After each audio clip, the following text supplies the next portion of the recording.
17ই August থেকে কারা পাবেন অন্নপূর্ণা 3000 টাকা, কাদের নামই বা বাদ চলে যাবে পুরোপুরি, নতুন কোন শর্তে মিলবে টাকা? এখন এই সমস্ত প্রশ্নই ঘোরাফেরা করছে সারা বাংলা জুড়ে। এবারে সেই সমস্ত প্রশ্নের উত্তর দিলেন খোদ মুখ্যমন্ত্রী শুভেন্দু অধিকারী। কিন্তু কারা পাবেন অন্নপূর্ণা টাকা, কারাই বা একেবারে বাদ চলে যাবেন, কি বললেন মুখ্যমন্ত্রী শুভেন্দু অধিকারী জানুন।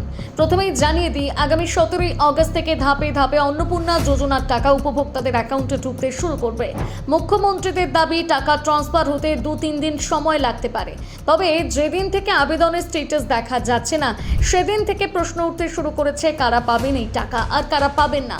এই বিষয়ে মুখ্যমন্ত্রী স্পষ্ট করে দিয়েছেন, এটা মহিলাদের স্কিম, বয়স নির্দিষ্ট করা হয়েছে। কিন্তু জুলাই মাসে 1 কোটিরও বেশি মহিলাকে টাকা দেওয়ার পর কিছু অভিযোগ আসে, তাই এবার আবেদন করার পর নথিপত্র যাচাই করা হচ্ছে। প্রায় 1,70,00,000-এরও বেশি আবেদন জমা পড়েছে। সেই আবেদনগুলির হাউস টু হাউস ভেরিফিকেশন চলছে। যারা এই যাচাইয়ের যোগ্য বলে বিবেচিত হবেন তারাই অগস্টের টাকা পাবেন। তবে এছাড়াও করা হয়েছে আরও একটি গুরুত্বপূর্ণ পরিবর্তন। মুখ্যমন্ত্রী জানিয়েছেন, বাড়িতে 3টি ঘর থাকলেও বন্ধ হবে না অন্নপূর্ণার টাকা। হ্যাঁ, ঠিকই শুনেছেন, মুখ্যমন্ত্রীর বক্তব্য অনুযায়ী গ্রামীণ এলাকায় এই নিয়ম কিছুটা শিথিল করা হয়েছে।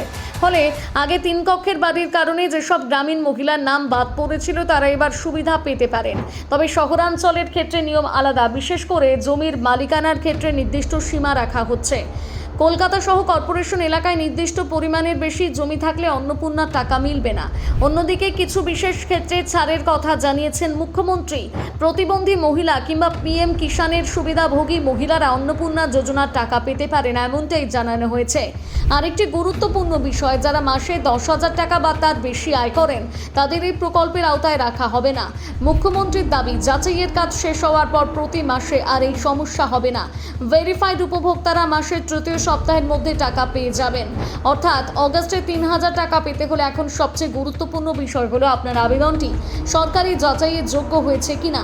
তাই টাকা নিয়ে অপেক্ষায় থাকুন, তবে কোনো গুজবে কান দেবেন না। তবে এই ভিডিওটি সবার সাথে শেয়ার করুন এবং গুজবে কান দেবেন না।